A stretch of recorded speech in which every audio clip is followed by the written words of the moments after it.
Fala aí, pessoal, beleza? Vamos dar uma revisadinha na matéria que vai cair no simulado? Então vamos lá. Essa matéria é a parte introdutória da genética. Então vamos pegar só os conceitos mais básicos mesmo.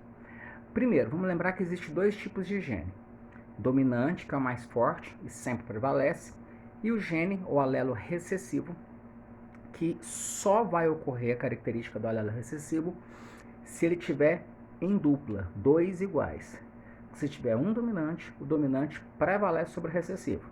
Por exemplo, cor de cabelo escuro é dominante, cor de cabelo claro é recessivo.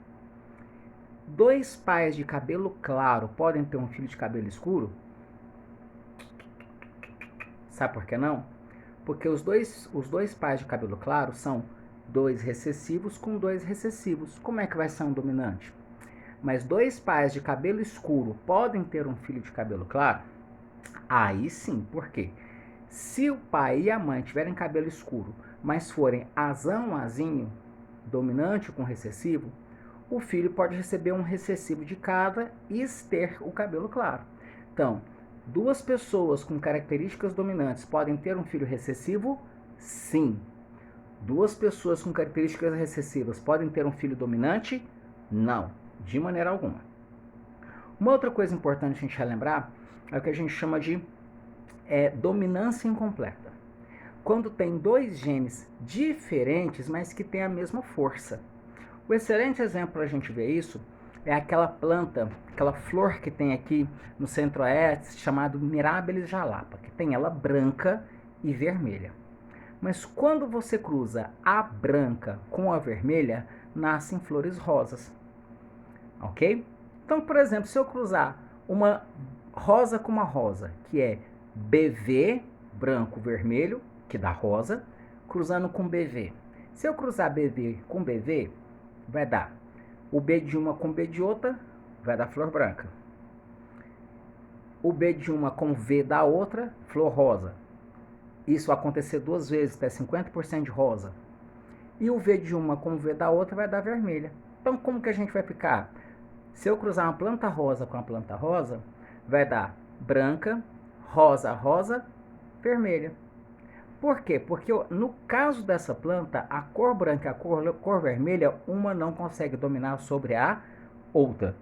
A gente chama de dominância incompleta, ok? Outra coisa importante que é legal a gente relembrar, que toda essa questão da genética foi criada a partir dos estudos de Mendel com as ervilhas, ok? E aí o que acontece? Quando Mendel fez os cruzamentos dele, ele cruzava sempre uma planta que ele chamava de pura, ou seja, tinha só alelos dominantes, por exemplo, com outra recessiva, que só tinha alelos recessivos.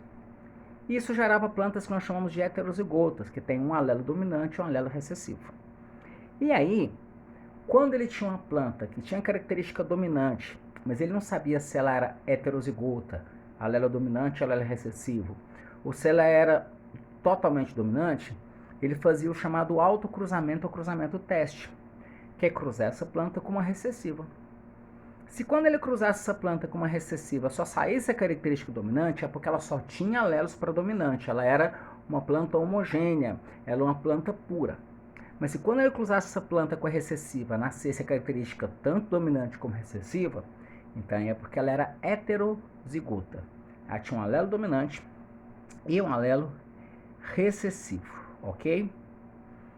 Galera, no mais, dar uma estudadinha na parte na aula introdutória que eu postei na segunda, tá? Lembrar dos cruzamentos que a gente fez, temos aulas aí anteriores, de março, de abril, que mostram cruzamentos sendo feitos, mas está bem básico, bem tranquilo o simulado.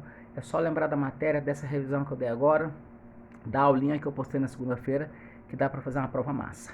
Bacana? Boa prova, Deus abençoe e boa sorte.